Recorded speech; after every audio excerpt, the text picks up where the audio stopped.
Bagaimana dengan statement ulama itu poras para nabi, bukan para habaib? Jawab jangan. Jawab jangan. Jawab. Al ulama'u warasatul anbiya. Ulama. Lihat di dalam kitab Fathul Bari Syarah Bukhari. Lihat di dalam kitab Syarhun Nawawi Syarah Sahih Muslim. Lihat di dalam kitab Aunul Ma'bud Syarah Sunan Abi Daud. Lihat di dalam kitab Faidul Qadir Syarah Al-Jami'us Shaghir. Lihat di dalam kitab Dalilul Falin Syarah Riyadhus Shalihin, dan ribuan kitab tafsir dan hadis. Qauluhu al-ulama ay al-amilun. Ulama pewaris Nabi, yang disebut ulama pewaris Nabi itu adalah ulama yang mengamalkan ilmunya, bukan sekadar ulama.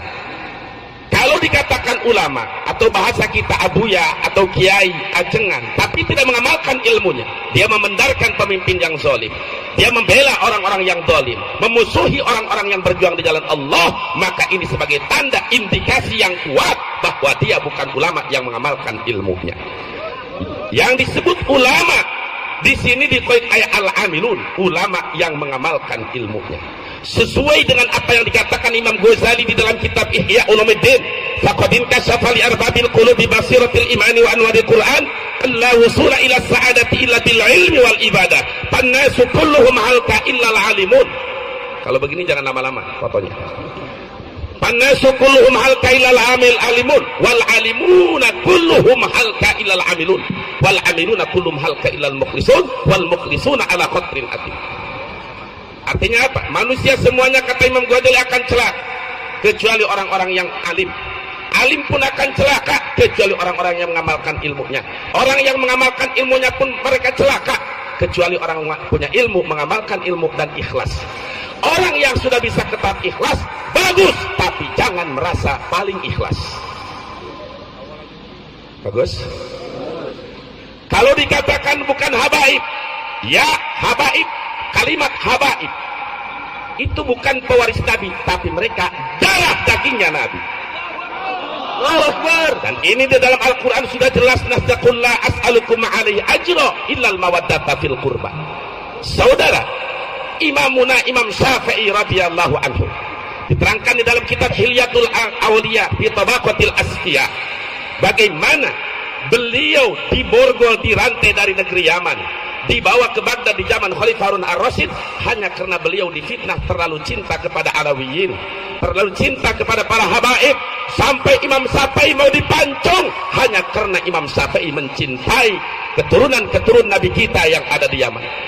Imam Syafi'i dari Yaman, bayangkan, ke Baghdad, bukan sekarang zaman pesawat dan mobil, diborgol tangannya, diborgol kakinya, beliau bela kepada cinta kepada keluarga Nabi Muhammad Sallallahu Alaihi Wasallam. Ketika di hadapan Harun ar-Rasyid, seandainya orang-orang yang mencintai keluarga Nabi itu dianggap Rafidhah, dianggap Syiah, falyas hadis saqalain, falyas hadis saqalan, saksikan wahai jin dan manusia bahwa aku ini adalah Rafidhah.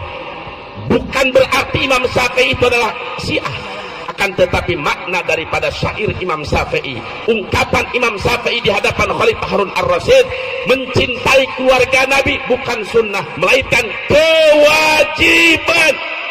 Allahu Akbar. Mencintai keluarga Nabi itu bukan mubah, bukan sunnah, tapi